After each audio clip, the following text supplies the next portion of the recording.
Well, here we are again. I'm Jay Essen. This is our third attempt to solve the mysteries of Moondrop Isle. I took last week off for the U.S. holiday, and this week I have just a couple hours briefly before an event starts at Ryan's Patreon. So I'm going to just see where we can get. Um, One of the things we had been considering recently is where to get all of the items that we were collecting. And I believe. So I had been kind of wandering around looking for more tokens for the Lunar Arcade. I think there must still be an item here that I have not. I know there's an item in the Lunar Arcade.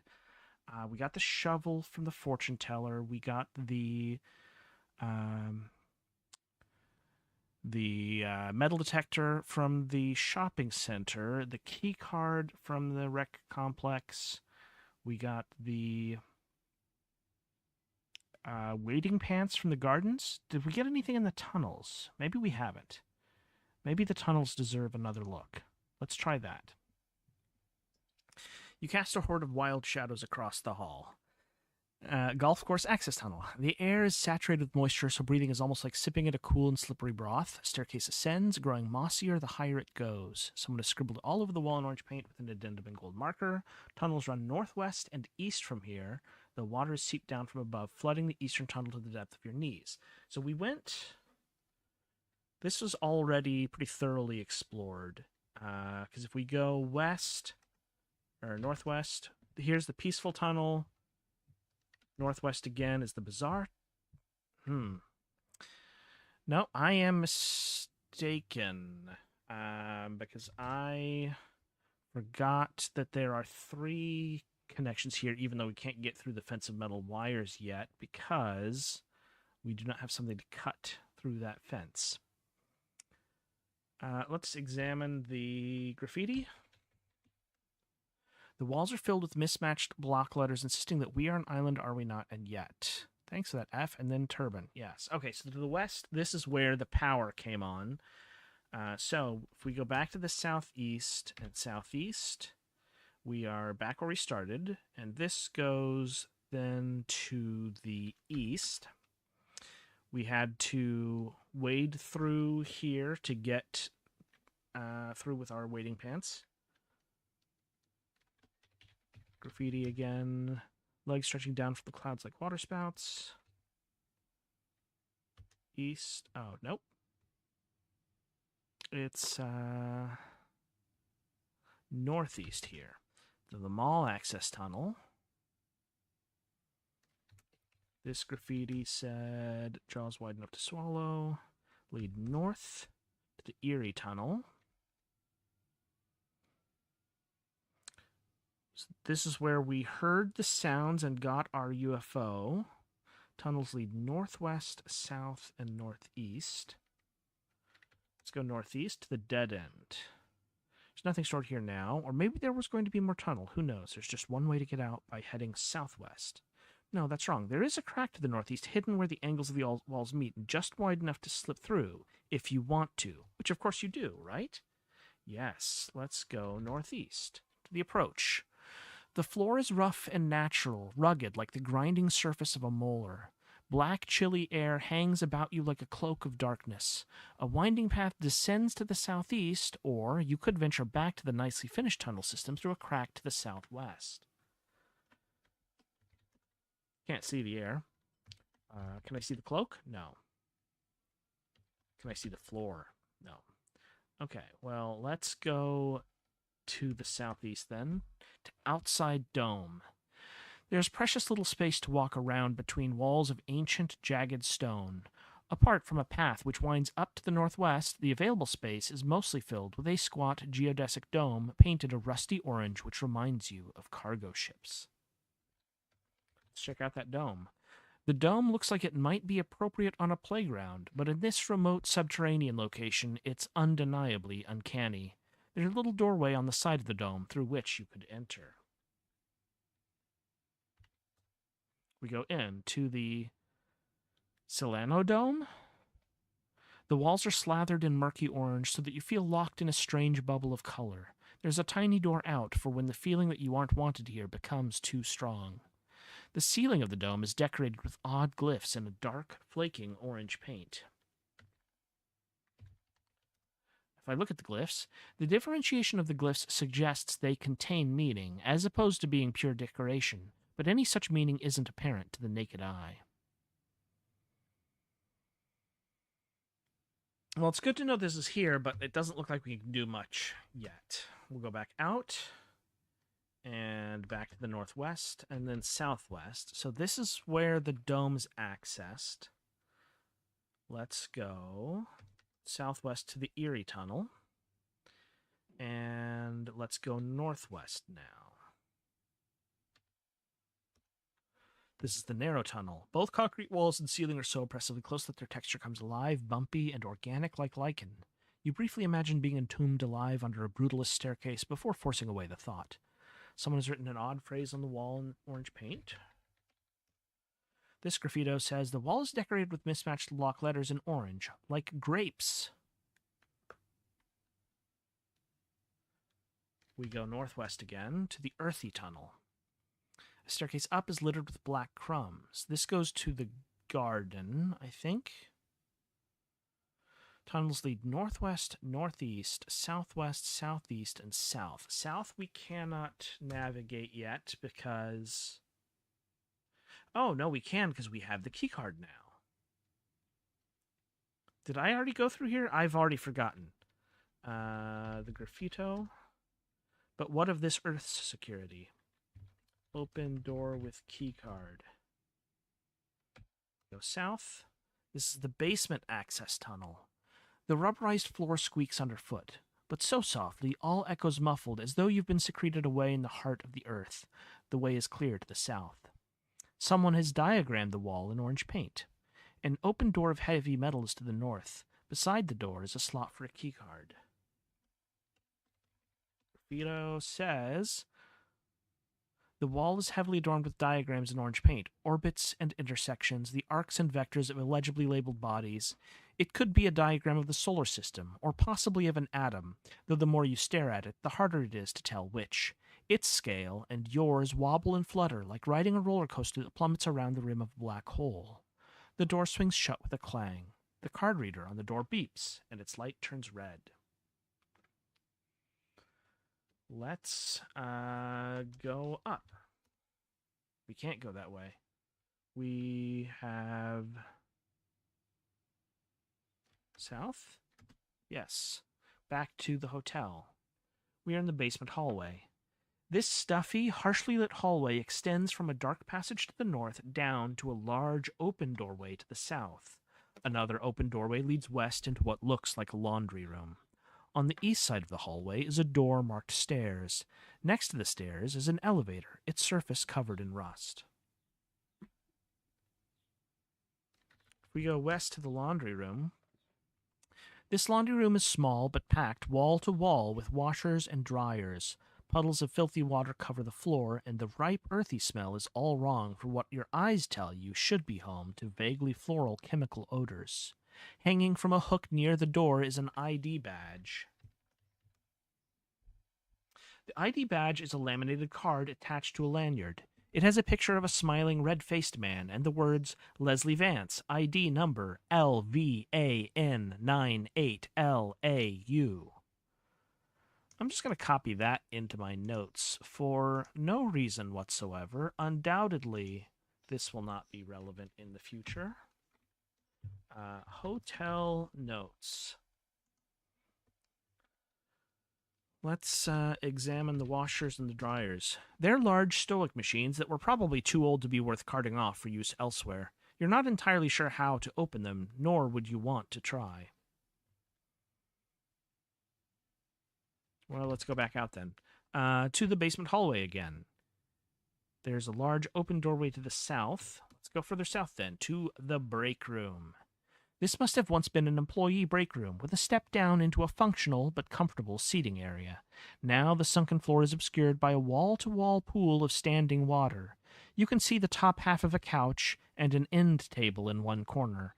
In the other, a network of tree roots has emerged from the fractured concrete wall. A binder sits on the end table on the other side of the flooded room. Well, conveniently, we are already wearing the wading pants.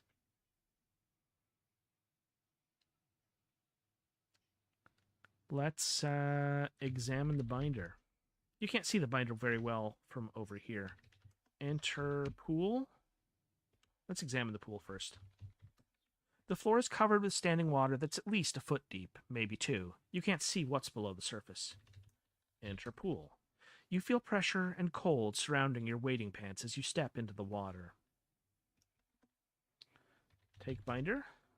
You slosh through the murky water and pick up the binder. It's labeled Moondrop Isle Employee Handbook 1999. Examine it. The binder is closed. The front cover is labeled. Open it. You open the employee handbook. Read handbook. The first page of the handbook has a list of emergency phone numbers, and then it says, Safety. The elevator may not operate when power to the sanctuary is interrupted. If there is a threat of danger, the sanctuary's general manager may shut down the elevator with the elevator key. The general manager must carry the elevator key at all times while on site. When off-site, the elevator key must be stored in a secure location. For safety reasons, only authorized individuals are allowed in the observatory, except during the fireworks show. Do not provide access to unauthorized guests under any circumstances. That's it for this page, but you could keep reading, which I shall. The second page of the handbook says, ID badges and reporting to work. Remember to carry your ID badge at all times. You can find your employee ID number on your badge. Reminder, as ID numbers are based on an employee's name, department, and year of hire, they are not private information. If you lose your ID badge, alert your department supervisor or the sanctuary's general manager. Department abbreviations. CAF for Cafe Lounge, EXE for Executive, FRO for Front Desk, HOU for Housekeeping, LAU for Laundry, and MAI for Maintenance. I think that's going to be very relevant, so I'll save that in my note. That's it for this page, but you could keep reading. We will continue. The third page of the handbook says, Storage Lockers. As of 9/21/1998, sanctuary employees may use the storage lockers at the front desk to store personal items free of charge. To access your assigned locker, enter your ID number when the machine asks for a PIN, and your locker will open. Remember, ID numbers are unique, but not private. Employees are responsible for any valuables left in the storage lockers. The rest of the handbook doesn't seem very interesting, but you can read it again later if you want to. Okay, so this is why we want these ID numbers.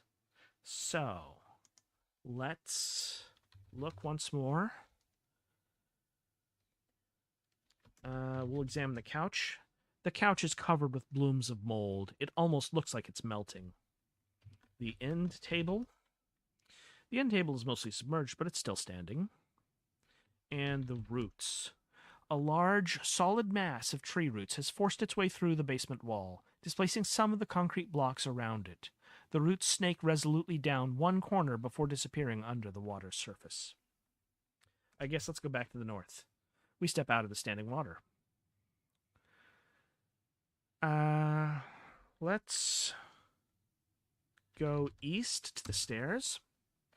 Basement stairwell. This is the bottom of the stairwell. The corners are damp and the air is humid.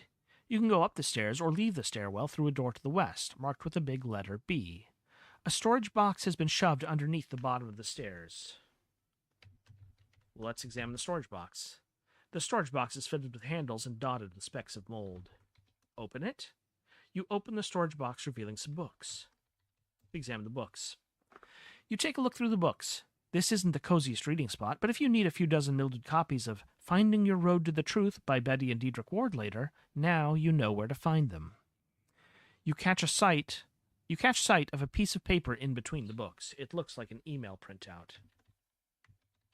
I examine the printout. Ooh, long. The printout is a single page, double-sided. It says, Sanctuary Management Changes. From Angela Toth, atoth@moondropisle.com, to Betty Ward, betty@moondropisle.com. On 5/27/98, Betty Ward wrote, I told Robin he could work the AM shift in the cafe to coordinate with his wife, our very sweet new housekeeper. Maybe one of the kids could help with dinner over the summer? Would Vanessa be interested? Vanessa says she never wants to come to Moondrop again. You know how teenagers are. As for promotions, I agree that Monica is the right choice to lead the front desk, as long as Lori doesn't mind having her as a supervisor. I know they're good friends, and we don't want to cause any friction. Perfect. I'll have HR send Monica the paperwork.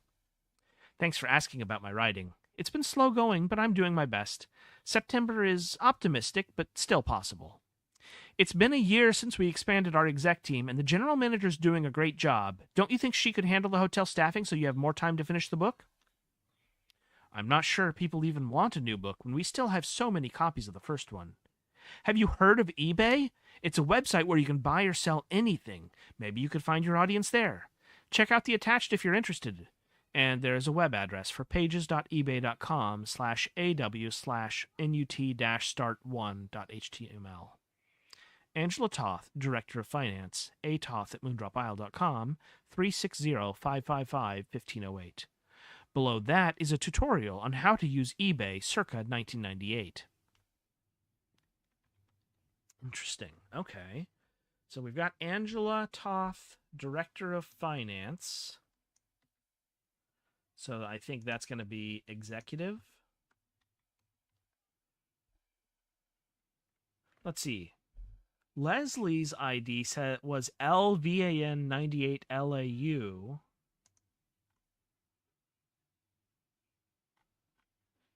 I wonder if that means that her ID could be ATOT98EXE. That is a possibility. Let's look once more. And let's go up to the first floor stairwell. A musty, windowless stairwell with concrete floors. The stairs go up and down from here. You can leave the stairwell through a door to the west, marked with a 1. We'll go back west to east of atrium. This side of the hotel's first floor is a transitional area with access to the elevator. A large atrium opens up to the west. There's also a stairwell to the east, and to the north is a door to the arcade. On the wall next to the elevator is a hotel directory. We examine the directory. This sign lists the notable rooms on each floor. 7th floor observatory, 6th floor library, 5th floor activity room, 4th floor solarium, 3rd floor wellness room, 2nd floor cafe, 1st floor front desk and lounge, and basement is employees only. I am again copying this to my notes.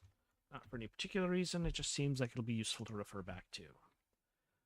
Let's go to the west then. Here's that enormous tree again.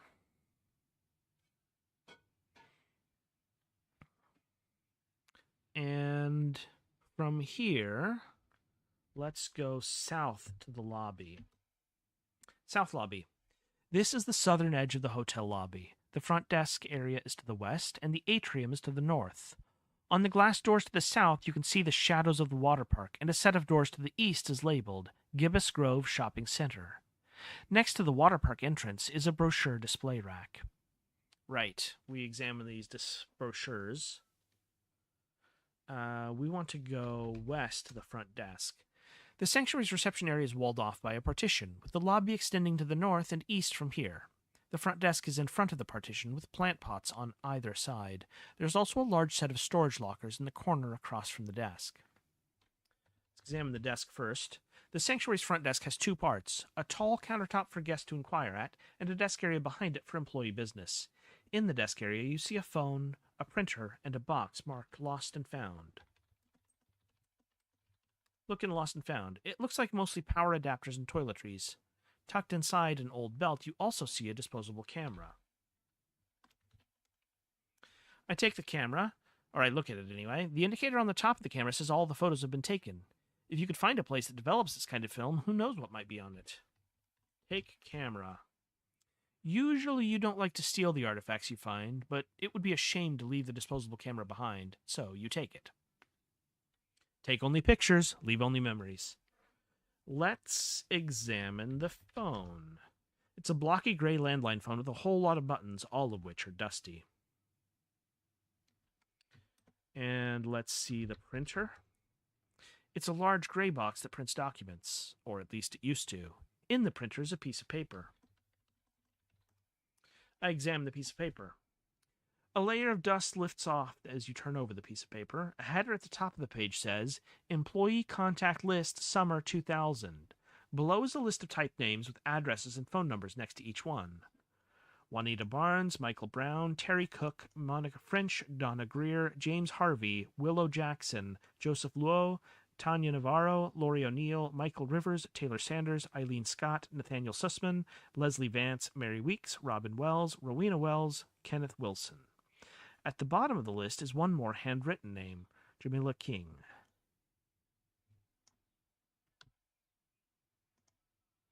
We'll go ahead and add that to the list. And look once more at the storage lockers. Across from the desk is a unit of storage lockers. It consists of a couple dozen rectangular beige cabinets with impassive doors, with a screen and keypad in the middle.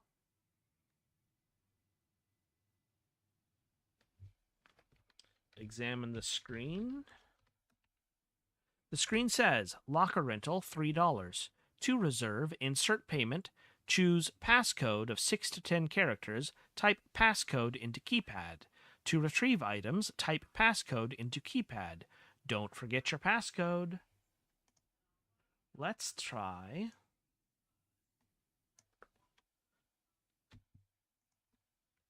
type this into keypad.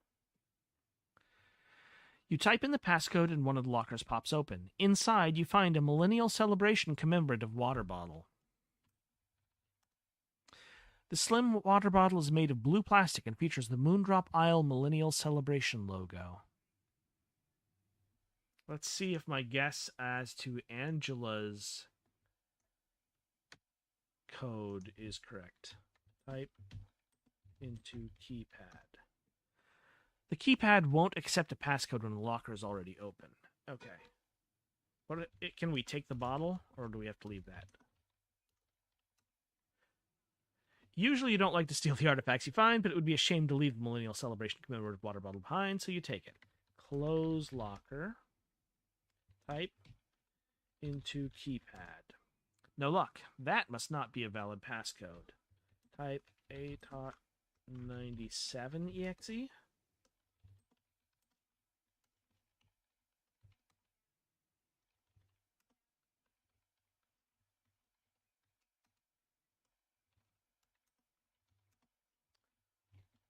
Just lawnmower in my way to success, hopefully. Let's see if one of these works. Doesn't seem like it's going to. Well, it was a nice thought, but maybe she's not executive? No, she's definitely executive. She's in charge of finance? Yeah, director of finance, so... let us continue our survey by going north from here. Yes. Let's examine these pots. The porcelain pots are somehow gleaming white even after all these years.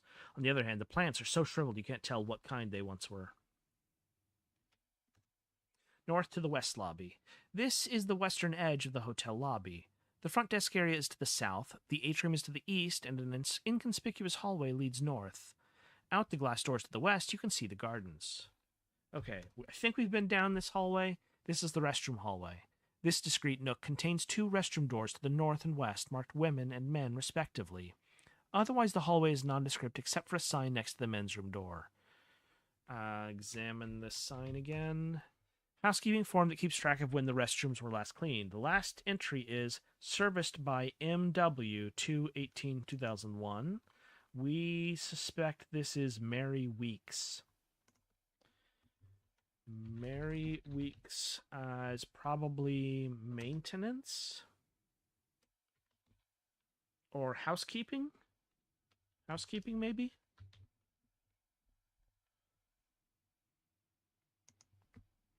So that's going to be MWEE a year and then HOU.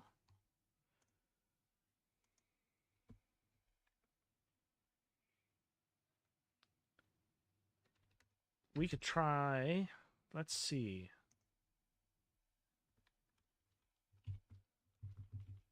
We're going to give it a shot. Type that. No luck. Okay, yeah. Let's go north. Let's go east, the atrium, and... Actually, we never... Did we try the restrooms? The sign just says it was cleaned. We go west. The restroom is locked, but you probably wouldn't like what you found in there anyway. Yep, same deal. Okay. If we go... We can go west or south of the lobby. An open area to the north looks like it was once a lounge. So, this spacious lounge area might look like it was still in use if it weren't for the leaves scattered over the floor. Dozens of chairs still sit around their corresponding cocktail tables, as if all the patrons had left moments ago. The big giveaway is that the small bar in one corner is now empty of bottles. The hotel atrium is back to the south, and there's also a note to the west.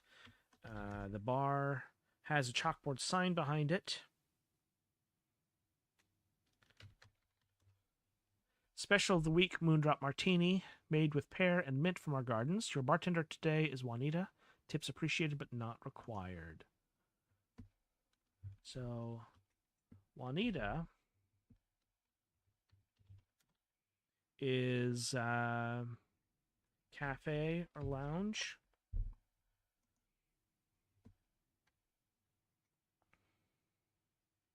Let's go back to the south, to the east, and to the east back to the stairwell. We go up to the second floor. A musty windowless stairwell with concrete floors. The stairs go up and down from here. You can leave the stairwell through a door to the west. Second floor hallway, southeast. The second floor hallway runs in a ring around the open space of the atrium, which is guarded by metal railings. The tree could have reached about this height when the hotel was open, but now all you can see from here is its enormous trunk, and its branches block out most of the light from above. The stairwell is to the east, next to the open elevator doors. The hallway continues to the north and west, and the cafe is to the south, though its glass panel doors are currently secured with a heavy chain. You can also enter room 201 from here. I examine the chain. It's a thick chain. It's wrapped around the door handles, making it impossible to open the doors. Remove chain? You aren't wearing the chain. Take chain. It won't budge from the door handles. Someone secured it pretty good. Enter 201. You open the door to room 201 and step inside. You are in a guest room with familiar but tattered amenities. Bed, desk, chair, window, closet, restroom. Examine the bed. The bedding is flattened over the years, but besides that, it looks almost like any other hotel bed. My cat, Grey Goose, is currently obscuring the screen. Can we step to one side, Miss Goosey? It would be really helpful if you would relocate yourself. I know you want to get on top of me, but it's not really a great time for that. Let's get a move on. Come on now. Okay. I guess just, hunker down right there. I can kind of see over you a little bit.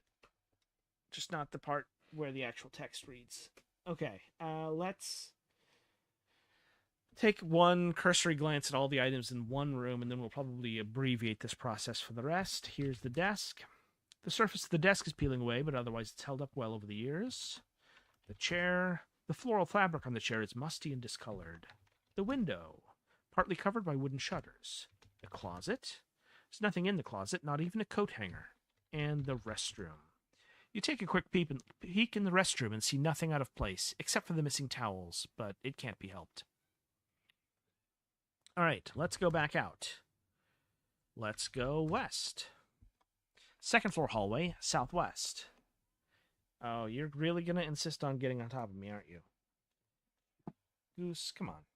Let's stop pretending. Okay, here we go. She's on top of me. The second floor hallway runs in a ring around the open space of the atrium, which is guarded by metal railings. The tree could have reached, yep, all the same. Hallway continues to the north and east.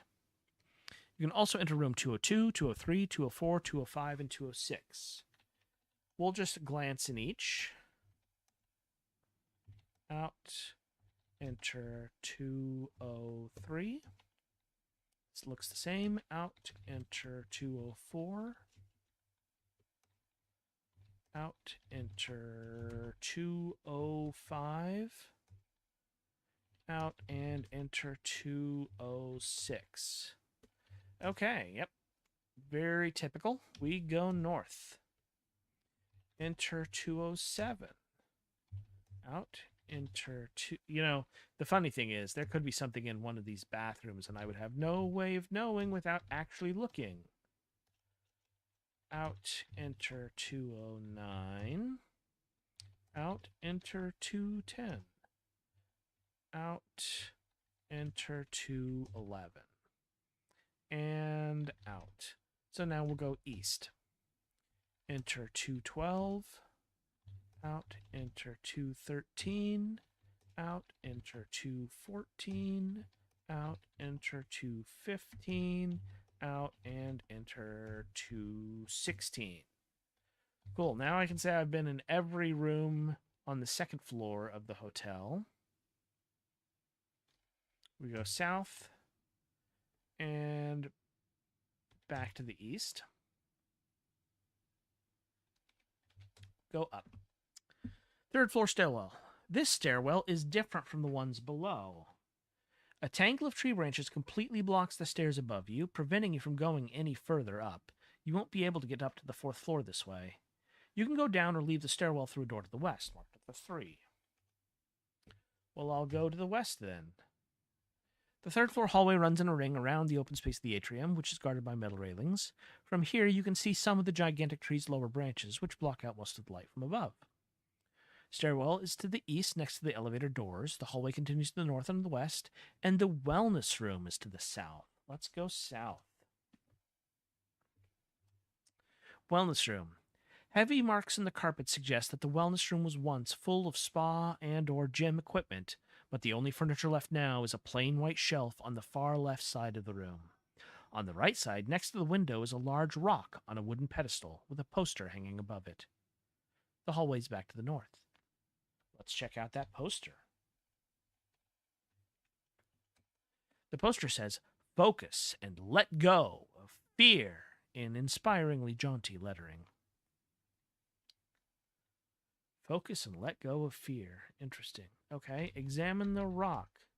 The large, craggy rock looks a bit like granite, but in a soft shade of green. You ponder where it came from and how it got to be this color. Look at the shelf. The shelves are marked with dark circles that look like water damage. Perhaps it used to house potted plants. On the white shelf are a bonsai and a folded piece of paper. I examine the bonsai. Somehow this bonsai tree still has delicate green leaves and elegant white blossoms, even though... Oh, it's fake. The paper? You unfold the paper. It's a letter of grievance with some typos crossed out. January 14th, 2001. To Eileen Scott, housekeeping supervisor. Dear Eileen, I am writing to inform you about a grievance regarding security in the hotel break room. As you know, the break room is an important resource for taking short breaks during the day, ensuring we can do our best work. However, because the stairwell has no security door or lock, sometimes guests wander in, whether accidentally or on purpose.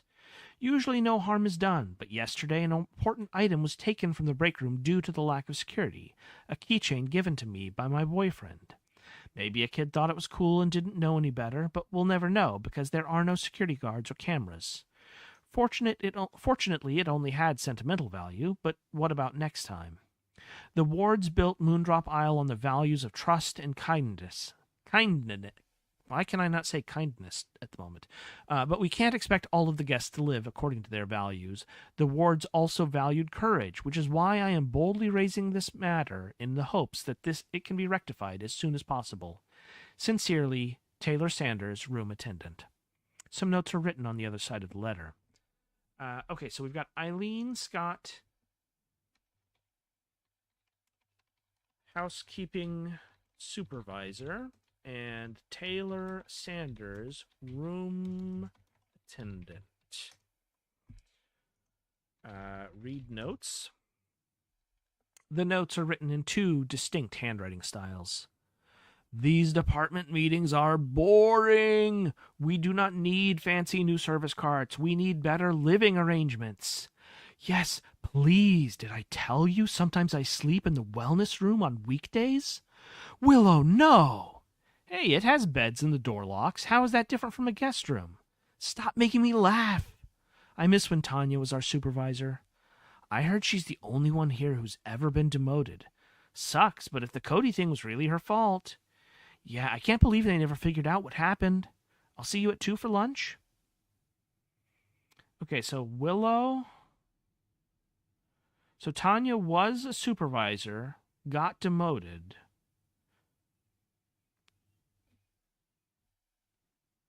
Let's see.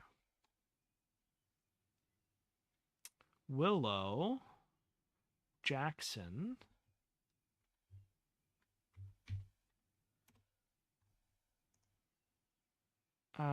Fancy nude service carts. That suggests housekeeping, I think. Housekeeping. Tanya was housekeeping, demoted.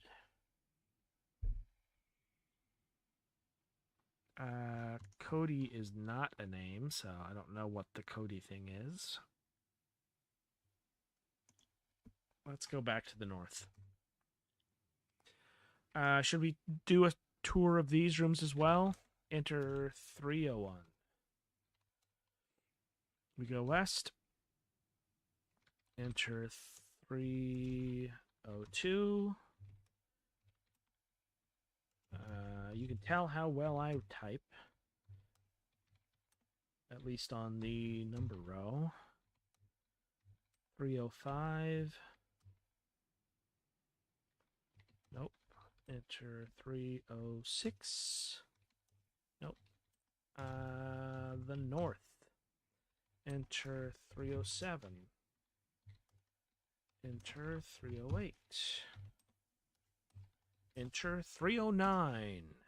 Out and 310 and 311. Cool. Okay, we've done those rooms. That just leaves this segment. So 312, 313, 314,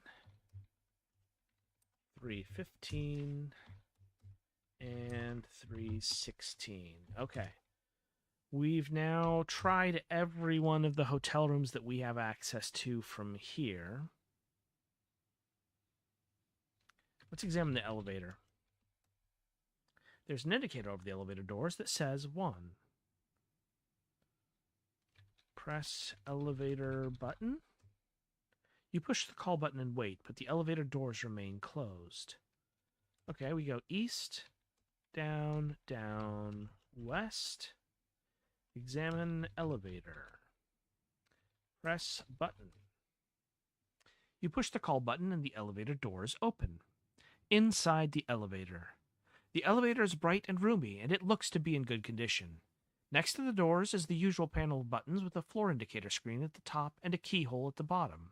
On the other side are a hotel directory and a framed inspection record. With the doors closed, it's easy to imagine you're in a nice hospital or a fancy office building on the mainland. Let's examine first the directory again. Yep, same as before.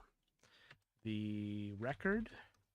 According to the records, this elevator was last inspected on July 11th, 2000. Can we press 4th floor? Nothing happens. The elevator must not be working. It's because we need the elevator key, apparently. Let's go back out.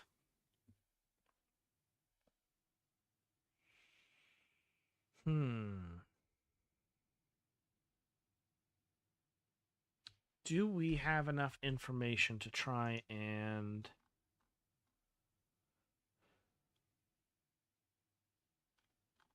brute force anything else on the lockers, perhaps?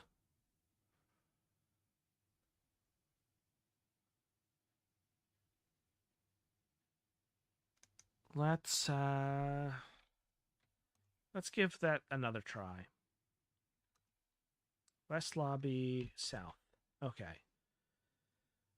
Enter.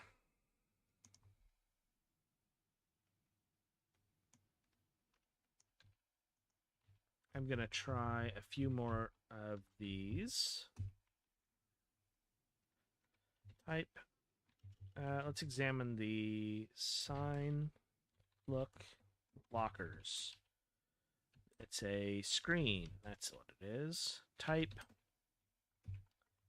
89. Type. 88. Type 87. Type 86. You know, it could just be that she doesn't actually have a locker. Type 85. Yeah, it's entirely possible she just doesn't currently have a locker with the if she's executive, there's no reason she necessarily uses the lockers. So, Angela, your mysteries will remain secret for now. Let's go back to the north. And let's go west, because I feel like we have not explored the garden very thoroughly. Realizing you probably won't need to carry certain things outside the hotel, you leave the employee handbook in the hallway until you get back. A rush of fragrant night air hits you as you open the door and step outside. There's an otherworldly smell in the air. Hotel garden. You're standing in what used to be a formal garden. Now overgrown, the grounds would once have provided a beautiful setting for the hotel, which is just east of here. You can also go west to the pond, northwest to the orchard, or southwest to the herb garden. I examined the hotel. The hotel is a pale, square behemoth of a building. It's probably 6 or 7 stories tall. You can see into the lobby area through the glass door.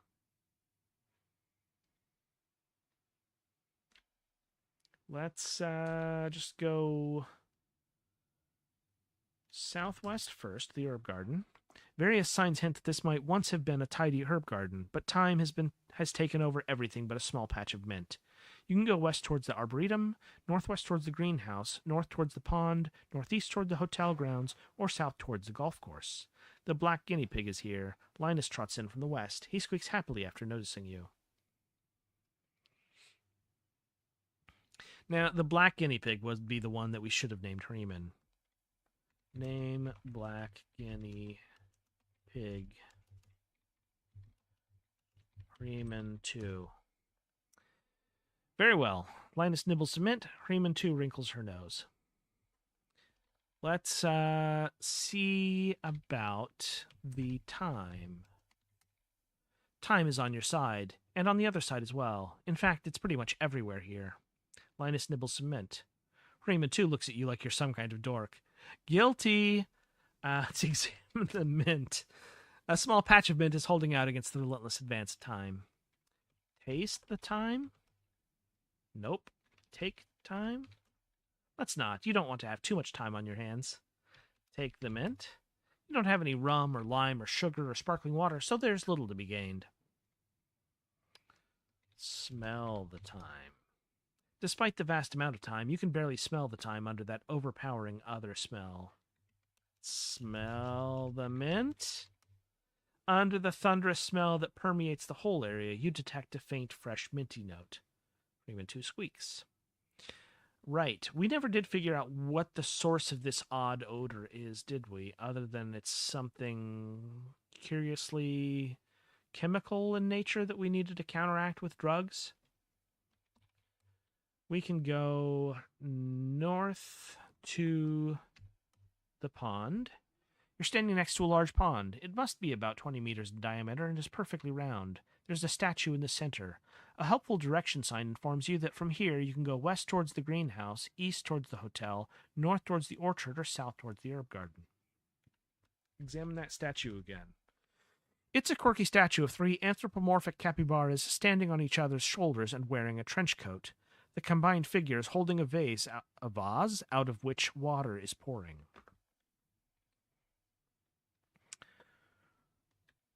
let's examine the pond itself. It's only about 20 or 30 centimeters deep and about 20 meters in diameter. It has a stone rim with an inset botanical sign. In its center is a statue. I tried the botanical sign. Water lilies. I should be able to pronounce that, but I'm uncertain on the vowels and consonants. If I were going to try it, I would say Nymphea Kia are aquatic rhizomatous herbs. Your eyes glaze over after only the first few words. You can't help but notice that while the pond is full of yucky-looking algae, there's nary a water lily in sight. The roan guinea pig plods in from the north. Well, we are wearing the wading pants. Enter pond. You wade into the pond. Pond, wading in. You're standing in a large pond. It must be about 20 meters in diameter and is perfectly round. There's a statue in the center. A helpful direction sign informs you that from here you can go west toward the greenhouse, east towards the hotel, north towards the orchard, and south towards the herb garden. The roan guinea pig looks at me like I'm some kind of dork. Still guilty. Let's search pond. Now, north. You climb out of the pond. To the orchard. You're in an orchard. Among the fruit trees is a shed. A path leads under a pergola to the north. You can also go west towards the arboretum, southwest towards the greenhouse, south towards the pond, and southeast towards the hotel garden from here. Examine the trees. Mostly apple trees, but you think you recognize a few pear trees as well. Is this the shed where we got our drugs? In. Shed. You are in a shed. A large workbench occupies most of the northern wall. Below it is an open, small safe equipped with a keycard reader, inside of which you see a piece of paper. Read that paper again. It describes the molecular structure of a drug used to alleviate the symptoms of xenocattleya pollen exposure. And the ladder takes us down to the tunnels, which we hadn't really finished exploring, but we'll come back to that. Or should we go now? Maybe let's go now. Down to the dark basement. Thanks to your trusty flashlight, you can see that you're in a mostly empty basement. A ladder leads up, a staircase leads down into the tunnels. Horde of wild shadows across the wall in the earthy tunnel. Right. We went south to get into the...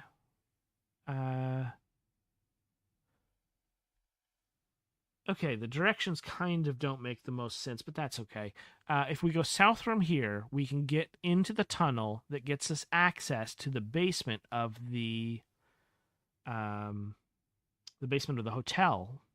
However, if we climb up, we are on the east side of the motel, and we exit the hotel to the west to get to the gardens. Then we keep going west to get to this part, the northwest section. It's fascinating. Anyway, let's go. We came from the southeast, if I'm remembering right. Let's try going northeast to the dusty tunnel. The air moves in wisps. A faint smell of wax and burnt dust comes from an open area to the east. This graffito was vines done in orange paint. They leaf and coil around poor painted galaxies languishing under the leaves. The open area to the east is the Lunarcade. Right. Where we come into the pin access tunnel for the bowling alley. Let's go back to the west.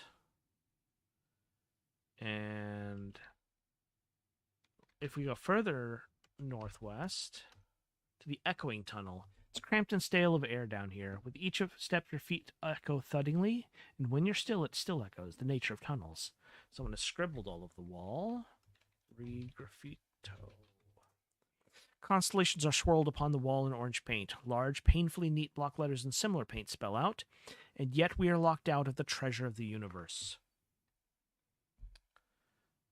Southwest from here, sandy tunnel. It's quiet as a tomb down here, except for the faint sound of the surf, like respiration. A ladder with sandy rungs built into the west wall heads up. Read orange. Stars and nebulae are depicted on the walls in orange paint, large block letters, each carefully formed as if to ensure their important message isn't lost spell out. The lines of the constellations are not a coffin, but a coffer. The phrase continues along the wall to the northeast, and yet we are locked out of the treasure of the universe. Got it. Okay. Let's go then to the southeast. So here we are back in the earthy tunnel. So that was just a little loop. Let's go from here to the southwest. The dull tunnel. The concrete floor and ceiling conspire as if to squeeze your senses flat. Someone has scribbled all over the wall in orange paint with a smaller added notation in gold marker.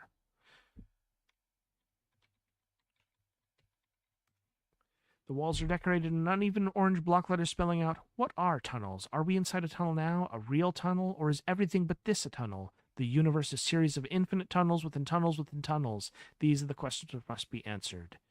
If you say so. Okay, right. So I think we've now done a full circuit of the tunnels, because there's offensive metal wires blocking our way to the southwest.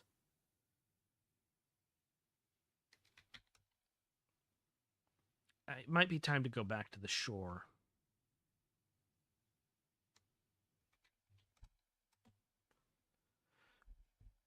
Let's go back up and out. I say the shore, and then I go back to the gardens. Here's the orchard. Let's go west to the Arboretum. Northern Nook, the Sequoia Grove. Right, this is where we entered. I remember you, Michael. You are a very assertive guinea pig. Greenhouse is to the southeast. Outside the greenhouse, you are standing next to an enormous Art Nouveau greenhouse. The wrought iron door has been padlocked shut. A very strong odor emanates from a patch of orchids. The greenhouse is in the center of the gardens. You can go northeast to the orchard, east towards the pond, southeast to the herb garden, or west, or northwest, or southwest to the arboretum. Padlock? A rusty steel padlock keeps the door shut tight. Well, let's examine the orchids. The patch of orchids seemed to be centered around a broken pane in the greenhouse. Can we enter broken pane? You crawl through the hole left by the broken pane and find yourself inside the greenhouse special exhibit. Oddly for a greenhouse, this room has an opaque ceiling, and the windows all have blinds. Well, except for the window that is shattered. Besides all the potted plants, the only feature of note is a large sign. A door leads west to the main hall. Read sign. Opposite a photo of a flower is a column of text. The Xenocatleus are a rare species of orchid that, when mature and flowering, emit a strongly neuroleptic pollen. We keep them vegetative, i.e. in a juvenile phase, by limiting their exposure to sunlight and regularly trimming them. The photograph to the left shows a Xenocatleae in full bloom. I examine the photograph. You don't see a photograph here. Examine the flower. I don't see a flower here. Let's look.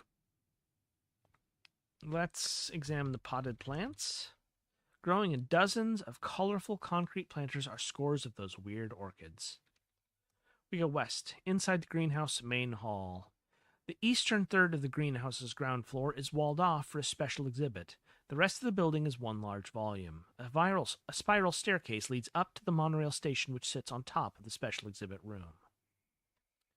Examine the special exhibit. You can go east to check it out. Okay, so it's just the orchids. Let's go west. You see no way west. You could try going outside, up, or east. We go up to the monorail station. The station sits on top of the special exhibit and occupies about half the surface of the greenhouse. The monorail track runs through the building. There's a marquee here. A spiral staircase leads down and up towards a small opaque section of the roof. The marquee says next train arriving in 7 minutes. We go up to the Tageet Dome. You are in a small, no more than 3 meters wide, circular room. While the dome ceiling is lavishly decorated with strange glyphs that seem to represent constellations, the bottom of the room is quite bare. The only notable feature is the spiral staircase you came up by. Let's check out these glyphs. You don't recognize any of the constellations. We go down. And down. And out. the door won't open. It seems to be blocked from the other side. Right, we know about this. We go east, we exit outside the greenhouse. Let's go west. This is the middle meadow, mostly maples. You're in the central part of the arboretum, a large field with a few lonely trees, each one next to a little sign. There's an opening in the wooden fence that delimits the gardens to the west. The arboretum stretches north and south from here. You can also see the greenhouse to the east. Examine the fence. A wooden fence to separate the zone from its neighbor. We go south, the southern section, willows and a shed. You are at the south end of the arboretum. There's a small building here, poorly hidden by a few willows. A fence separates this area from the shore, but there's an opening to the south. You can stay in the arboretum by going north, or you could go east to the herb garden, or northeast towards the greenhouse. Enter the shed. This is the mower garage. I feel like I am just kind of running through the same places over and over again, but that's sort of my approach. I just repeat the same action, hoping it will yield different results. One of the walls is lined with pegboard, but all the tools are long gone. Most of the space is occupied by a hunk of rust that used to be a ride-on mower. There's an old safe in the corner. Perhaps it isn't that old after all. It has a little keypad. There's a fading sticker stuck to the door. It is closed. On the sticker are a bunch of little moons, full and new, arranged in a grid. That is a QR code. Let's see if we can get it to resolve on my mobile device. I am pulling up my phone's camera.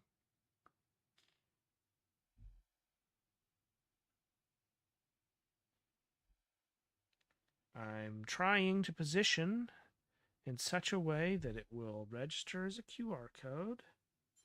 I'm drawing away from it in hopes that distance will make it register. It does not seem to want to register, unfortunately. I wonder. Let's try something. QR code.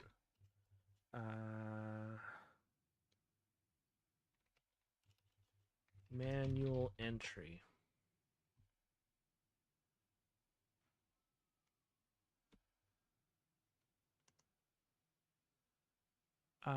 Nope. This is...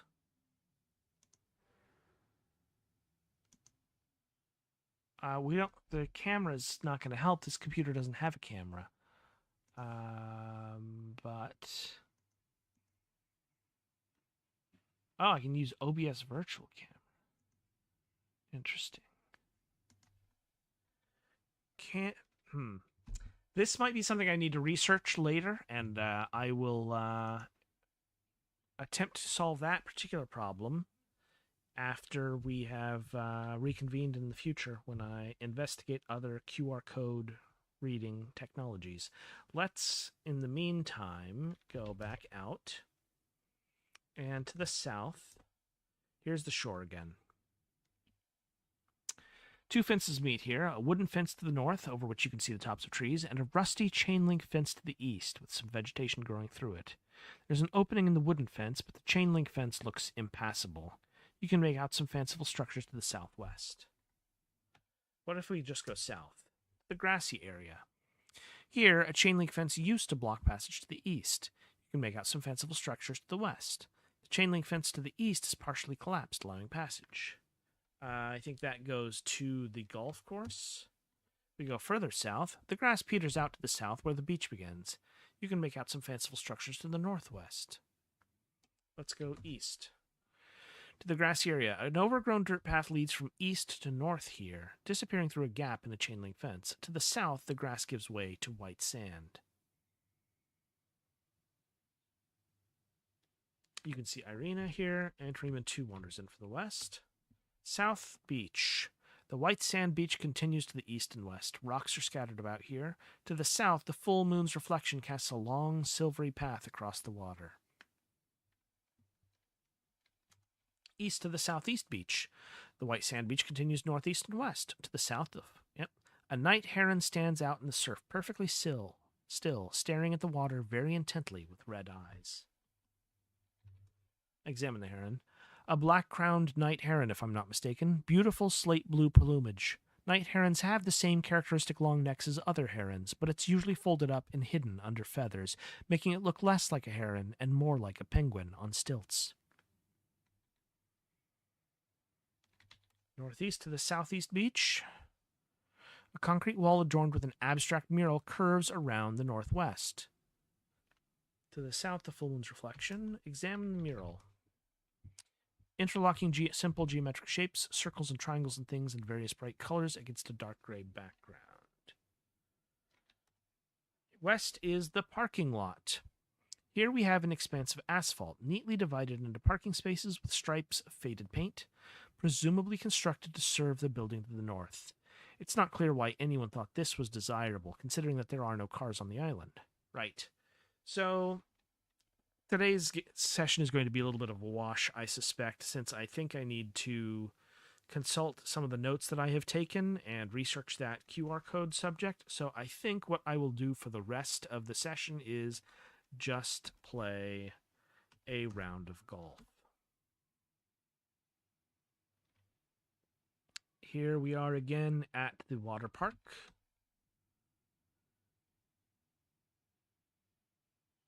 The sound of water rushing into the reservoir echoes in the tower. Through the clubhouse, cart path. Okay, let's examine our scoring tablet. First hole, we were able to get par on holes 1 and 2. We've never gotten par on hole 3, so let's see if we can try that. Northeast. Second hole is north. Here's Polestar. Third hole is west. Keeper. Drop ball. Take driver. I don't have a driver. Take the wood. And aim at the hole. Hit the ball. Oh, this is going to take a while. We go again. Slices into the rough. On the putting green. Take putter. Hit the ball. Got it in 6. You hear a beep from the scoreboard, followed by a triumphant chime, because we did improve our score. So we examine the tablet again. So now our third hole score has improved to a 6. We'll take the ball, drop it, aim at the cup, take the wood, hit the ball. And once more, take the putter, aim at hole, hit the ball. And once more, got that in 4 strokes. So we're getting better. Take the ball, drop it, take the wood, aim at the hole, hit the ball. And again, take the putter, hit the ball. Okay, so we're still at 4. Take the ball, drop it, take wood, aim at hole, hit the ball. Landed on the putting green. Take the putter, hit the ball. Hey, 2 strokes. New best score. So let's examine the tablet. So 3, we've gotten 3 on the first hole, 3 on the second hole, 2 on the third hole. We've gotten 4 on the fourth hole. The fifth hole is... Let's improve our fourth hole score before we move on to the fifth hole. So take the ball. Next one is the west. Drop the ball. Take the wood. Aim at the hole. Hit the ball. And again. Hey, your ball landed on the putting green. Take the putter. Hit the ball. Got it in 4. Examine the tablet. It is 4 again. Okay, take our ball back. Drop it. Take the wood. Aim at the hole. Hit the ball. And again, and again, and again. Wow, okay. Take the putter. Hit the ball. 10 strokes, not an improvement. Let's take our ball. Drop it. take the wood, aim at the hole, hit the ball.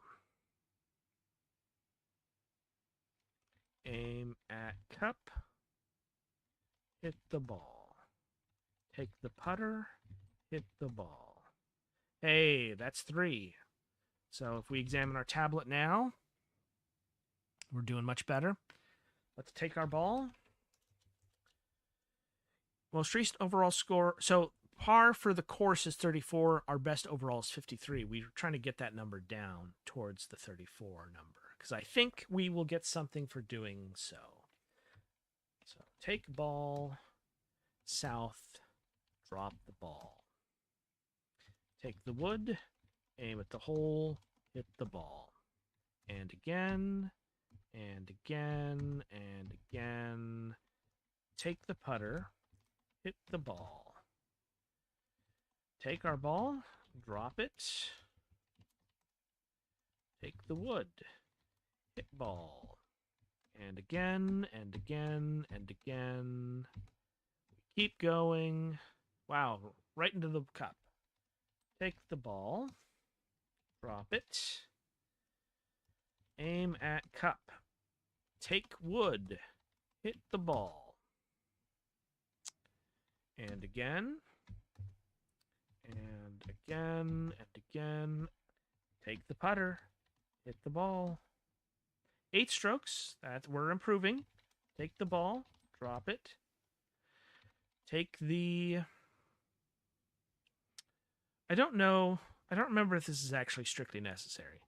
I think it's entirely possible to solve all of the puzzles without ever engaging with the golf course, but I do think the golf course reward gives you tips, and I want to see if I can figure out if I can proceed in that way. So that's why I'm going through this kind of laborious process. If you can't figure out the oblique logic that I think is perhaps a little too oblique, then you can go about it this way.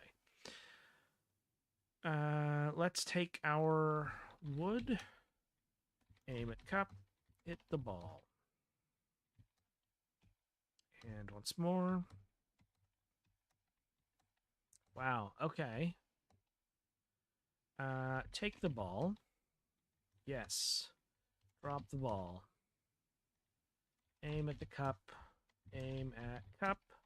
Hit the ball. Again and again. Take the putter. Hit the ball. 4 strokes. That is much better. Examine our tablet. Okay, that is actually under par again. So that's fantastic. We can now proceed to the 6th hole. Take ball. Next one's to the south. Here is a place to drop our ball. Take our wood. Aim at cup. Hit the ball. And again, and again, and again, and again. We'll take it, drop it. Aim at the cup. Hit the ball. And again, and again. Take the putter. Hit the ball.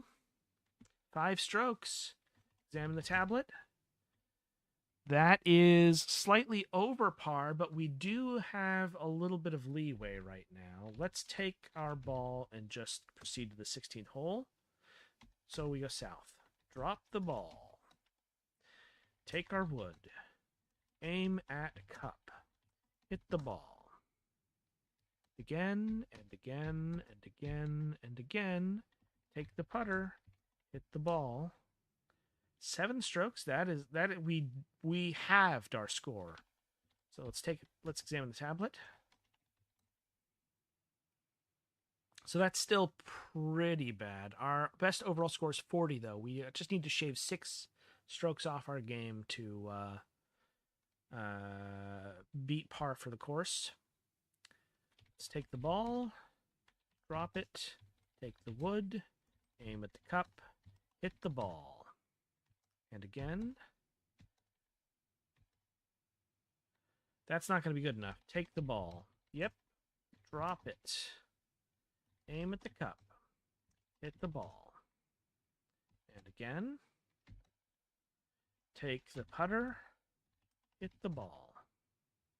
5 strokes. Let's examine that tablet once more.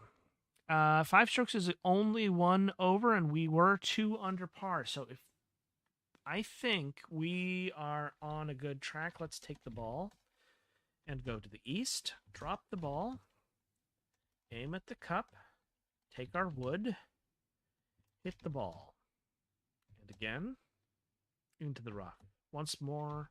Once more. Once more. Take the putter. Hit the ball. Oof. Take the wedge. Aim at the cup. Hit the ball. And we're in. Take the ball. Drop it. Take our wood. Aim at cup. Hit the ball. Take the putter. Hit the ball. Take the ball. Yeah, that was not going where we wanted it. Let's drop the ball again. Currently aimed at the first fairway. Aim at cup. Take wood. This will be so much easier if we just had a driver. Too bad I don't remember where I found it last time.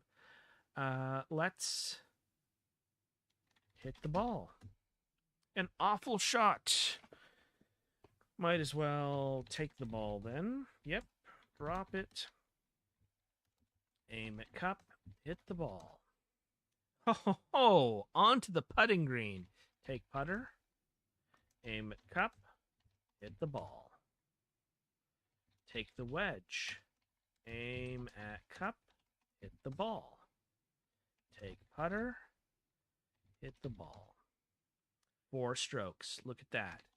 Tablet, we are on track to being under par if we can just shave two strokes off of the next hole. Take the ball. East. Drop the ball.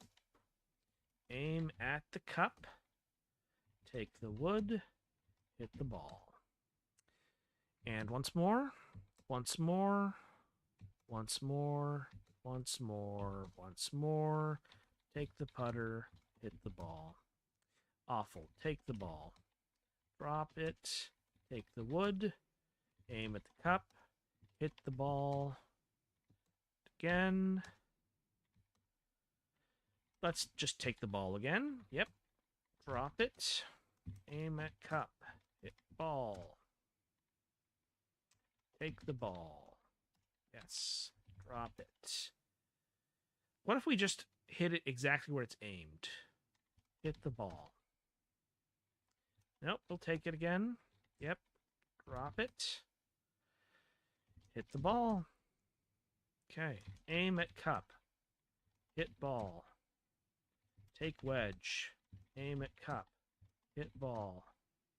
3 strokes. Examine the tablet. All right. You check your scores. Your most recent overall score for these 9 holes is 40 strokes, while your best overall score is 32 strokes. Par for this version of the course is 34. Congratulations on your excellent play. Use passcode 102387 to access your prize locker. Thank you for playing. So, look, take ball. We go northwest, east, east, southeast, northeast. Examine the tablet. Use passcode 102387 to access prize locker. The only locker with a padlock is the scratched one at the end of its row. The rest can be opened at any time. I can't see the padlock. Enter 102387. Nope. It's a combination. Examine lock. It's a combination lock currently set to blank. Set lock to 102387. It would be nice to set the whole lock in one go, but you have to set each digit separately. Set first digit to 1. How? What? Examine the lock. Set lock to 1. What is this nonsense, Jason Love? How do you do this?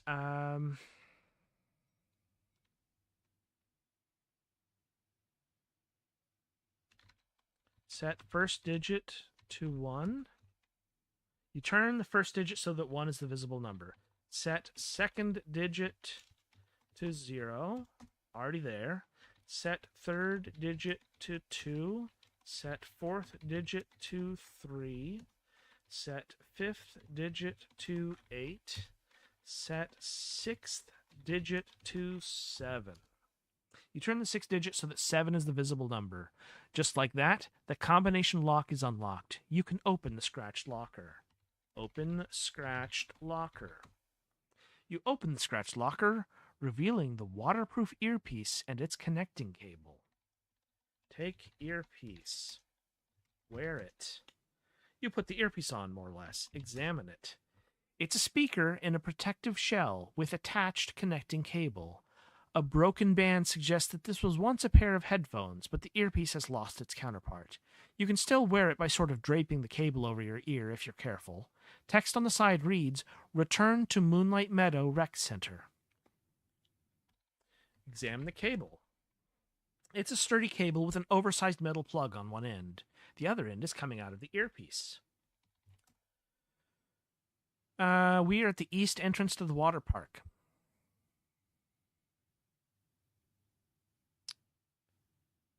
And there are stone walls. The southeast mosaic, the large crabstone, the hermit crabstone, the horseshoe crabstone, the lobster stone. Yeah, there's a bunch of stuff. Let's examine the stone walls.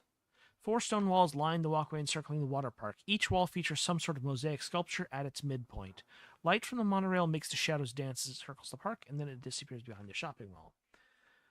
Examine northeast mosaic. The curving stone wall bears an engraved mosaic of a sandy outcropping at its center point. A pair of manta rays soar upward while a sea turtle skims just over the rocks. A moray eel peers from one of the rock's recesses. In the sand at the bottom of the carving, a stingray is just emerging from its hiding spot. An oversized audio jack is set into the wall to the right of the engraving, under which appears the label of the Moondrop Isle Audio Tour. Put cable in jack. Which do you mean, the seafloor adjacent audio tour jack or the outcropping adjacent audio tour jack? Well, this was the sandy outcropping, so outcropping adjacent. Excuse me, just a moment. You put the connecting cable into the outcropping adjacent audio tour jack. After a few moments of white noise, a woman's voice comes from the earpiece. I ran into Fiona. I don't know what her issue is, but she has a serious attitude problem. Did you know that she completely wrecked the clubhouse? She tore up Dan's old office. She shoved one of our lounge sofas halfway into the elevator so it can't move. She painted her stupid fancy initial all over the place. Time passes. The voice continues. She even shattered all the old aquarium tanks that were in the lobby. There's broken glass everywhere. I couldn't handle looking at it, and I hate the idea of the guinea pigs getting in and hurting themselves, so I boarded the door up. Time passes. I don't love what the skaters did to the park, but at least they wanted to use the space. They weren't just being destructive for the sake of being destructive. I never actually met Mr. or Mrs. Ward, but from what I've heard of them, I think they would have been happy people who are still making use of the island, even if a skate park isn't exactly spreading their message or whatever. Time passes. She continues talking from the earpiece.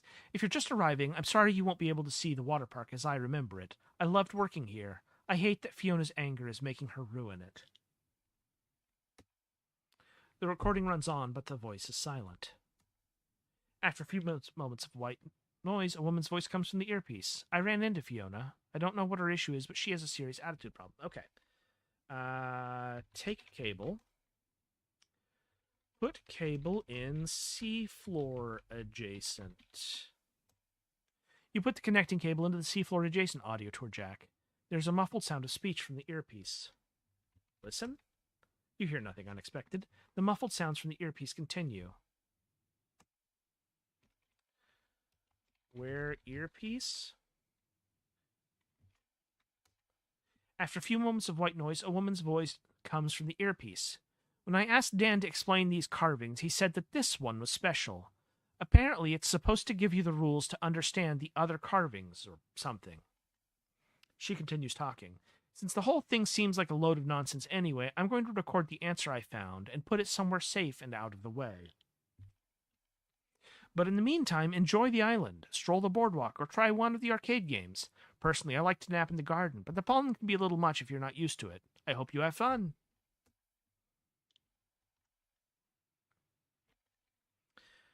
So examine the... This is the seafloor. Examine the southeast mosaic. The curving stone wall bears an engraved mosaic of a rocky seafloor at its center point. Among the rocks, a quartet of crustaceans face each other in a circle. A large crab, a hermit crab, a horseshoe crab, and a lobster. Press large crab. Nothing happens. Press hermit crab. Nothing happens. Press horseshoe crab.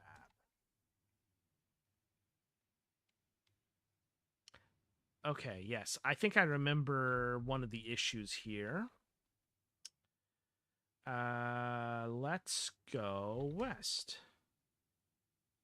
Let's go southwest. The cable from the earpiece goes tight until the plug pops out of the jack. The path curves around the water park. Examine southwest mosaic. The curving stone wall bears an engraved mosaic of the base of a shallow kelp forest at its center point.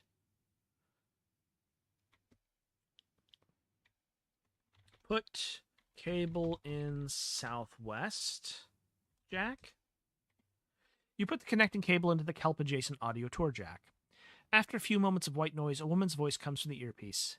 If you've made the journey here, I'm guessing you've heard the stories. Even before they closed, there were a lot of rumors about the resort and about the wards, but it got a lot worse once the place closed. Having a kid go missing will do that. Or a teen, I guess. Whatever. Recruiters used to ask me about the place when they saw that I'd worked here.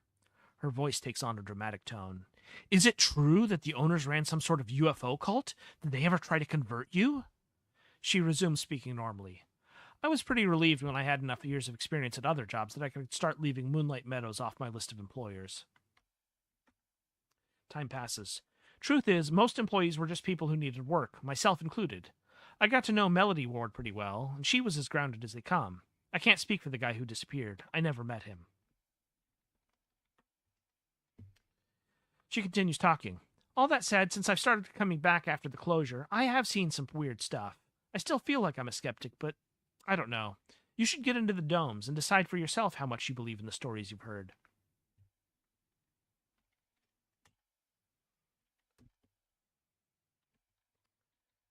Take the cable. Wear the cable. Wear the headset. Wear the earpiece. Examine the northwest mosaic. The curving stone wall bears an engraved mosaic of a coral reef at its center point. A dolphin swims overhead, while a pair of striped beakfish swim to one side. A red perch is partially hidden behind a protrusion of coral, while an octopus lurks behind another. Let's put cable in northwest, jack. You put the connecting cable into the reef-adjacent audio tour jack. After a few moments of white noise, a woman's voice comes from the earpiece. Maybe you've realized this already, but these little carvings in the walls were supposed to be puzzles for kids to solve. I don't know if many kids ever figured them out. They don't make much sense to me, and I've had more than a decade to think about them. The voice continues. That first summer after the resort closed, I came back to finally solve them for myself.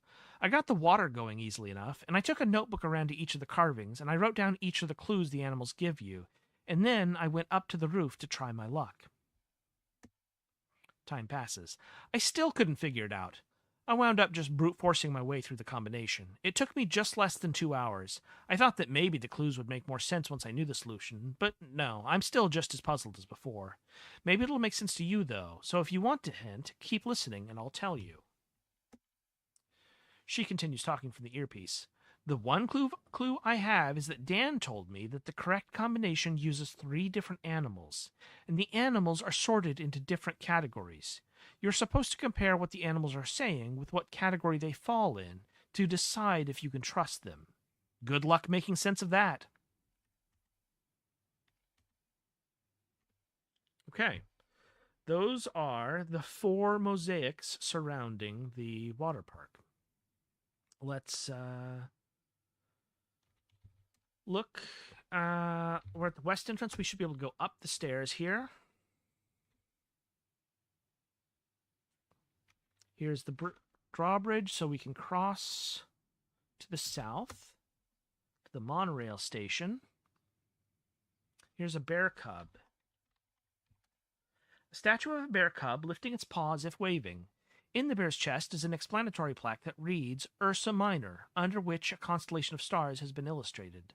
The plaque also bears an oversized audio jack, which holds the Moondrop Isle audio tour label. The doors are closing. Please stand clear, says the recorded voice, and the monorail doors close. Put cable in jack. You put the connecting cable into Ursa Minor. The monorail lurches forward and leaves the station. After a few moments of white noise, a woman's voice comes from the earpiece. Nice job finding Ursa Minor. This statue used to be at the Hotel Internance to Constellation Bay, along with her mom, Ursa Major. The voice continues. There used to be a whole bunch of other Constellation statues, but most of them are gone now. Since the statues keep wandering off, I had one of the campers help me move her up here to keep her safe. She was always my favorite, so I like the idea that she can keep an eye on the water park from up here. The monorail circles the park before vanishing behind the shopping mall. Speaking of animals, you might be interested in knowing whether there are any animals you can trust. Good news, I know of 3 such trustworthy animals. Ready to hear who they are? I guess let's find out the answer to this puzzle that we haven't even encountered yet. She continues talking. You can trust the sea otter and the sea turtle and the octopus. Those are the buttons you need to push to get through the gate on the roof. I hope this has been useful. Okay, that's this location. Let's go back to the north. And down. Where else have we seen these statues? There was one inside the water park, wasn't there? Climb cart. Climb fence. North to the ruined play area. East to the north exit from the water park. East to the water slide tower.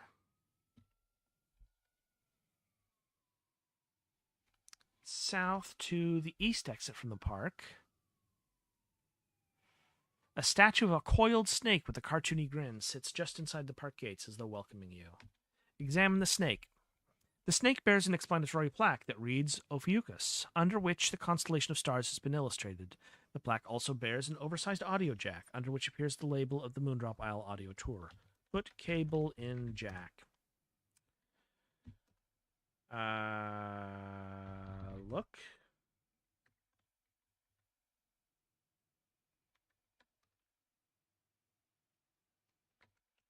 Examine the jack. No jack.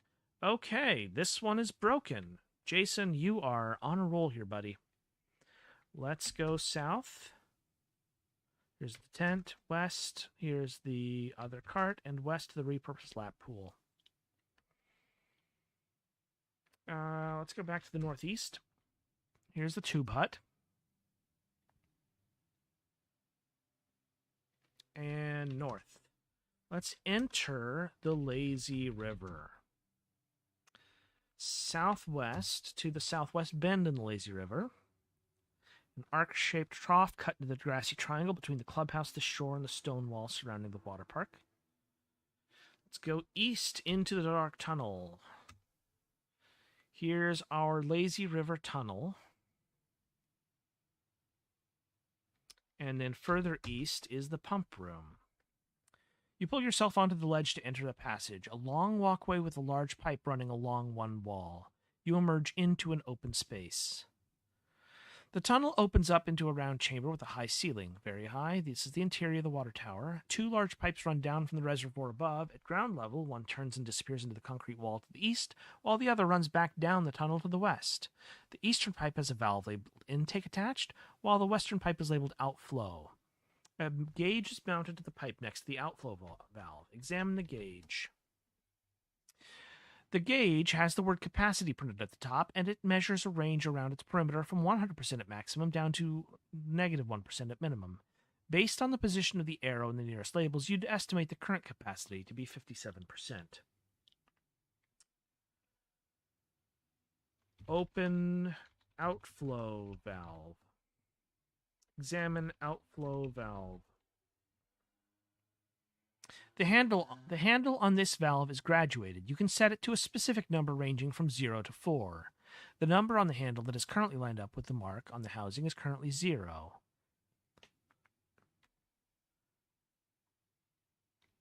Set handle to 2. Nope, not the pitching wedge handle. Set outflow to 2.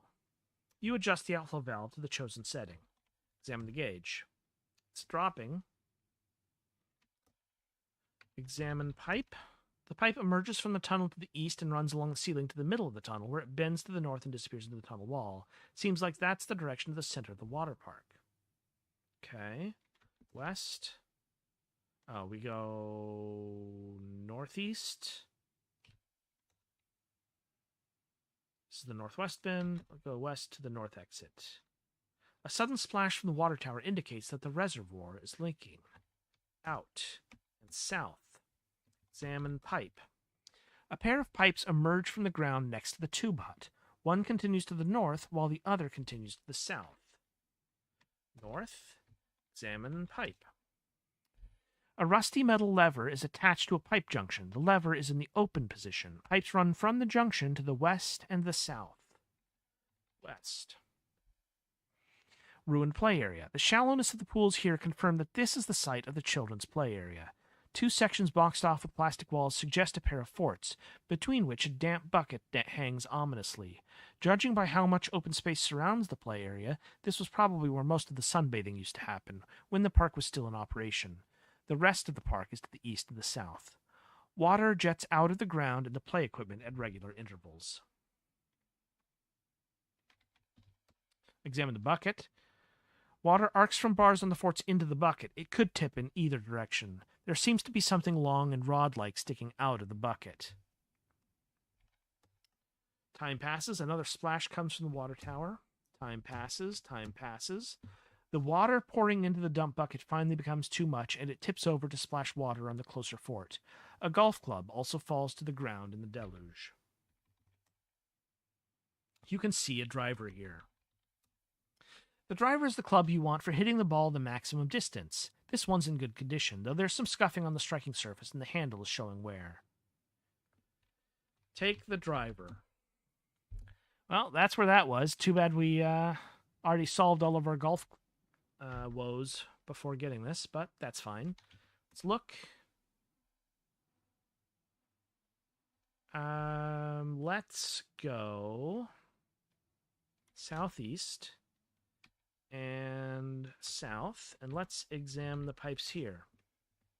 A rusty metal lever is attached to a pipe junction. The lever is in a closed position. Pipes run from the junction to the north and to the east.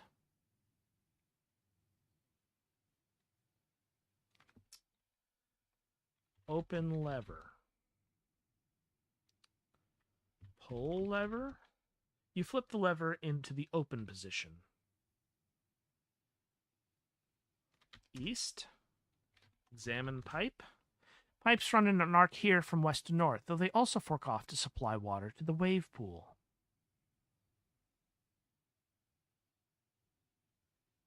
A roar of bubbles at the far end of the pool indicates that the water can still flow to the wave pool, even if the waves themselves are unavailable.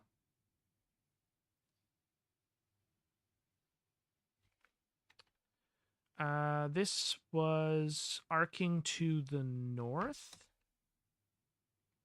Examine pipes. A rusty metal lever is attached to a pipe junction. The lever is in the closed position. The junction is situated midway between pipes running south and north. Pull lever. North. Water seems to be dribbling out of a pipe that runs halfway up the tower. It seems like there's not enough pressure to enable the park's amenities. Let's go west. And let's pull lever again. And then east. Water surges from a pipe that runs halfway up the tower before splashing back to the ground. Well, we can't get up there anyway, so it's kind of immaterial. Let's go back to the south. Pull this lever. Southwest. That's not a valid direction. Let's go south and west. Pull this lever. Actually, let's just climb the cart. And climb the fence. Water pours from the engraved mosaic in the wall on the southeastern edge of the water park. Southeast mosaic. The curving stone wall bears an engraved mosaic of a rocky seafloor at its center point. Among the rocks, a quartet of crustaceans face each other in a circle: a large crab, a hermit crab, a horseshoe crab, and a lobster. Thanks to the restored water pressure, water streams down grooves in the engraved fountain, parts of which protrude from the wall like buttons: the large crab, the hermit crab, the horseshoe crab, and the lobster. Beneath the aquatic scene, a series of tiles have flipped up to reveal an odd message. You may rely upon the path to your strangers' friends. To initiation, recognize a deceiver that to offer your something is opened by a wrong that triumphs reliable lie. Press large crab. As you press the button back into its recess, you feel the resistance of the water inside the wall as it is redirected into different channels. Parts of the panel beneath the mosaic flutter into a reverse position, leaving a new message. You may rely upon your friends to recognize that something is wrong. Once you release the button, the water resumes its original course and the full message reappears. Press hermit crab. You may rely upon strangers to recognize your triumphs. Press horseshoe. You may rely upon a deceiver to offer a lie. And press the lobster. The path to initiation is opened by the reliable. Okay. We're starting to get somewhere. So these little clues will presumably help us do something. I am going to take that in consideration and consult my notes and have more of a plan when next we meet. Thank you for joining me today. I think that's probably enough for now. I'm going to stop because here in 20 minutes, a very important conference is taking place in Ryan Veter's Patreon Discord channel, and I will be eagerly attending. So thank you for watching and have a wonderful day.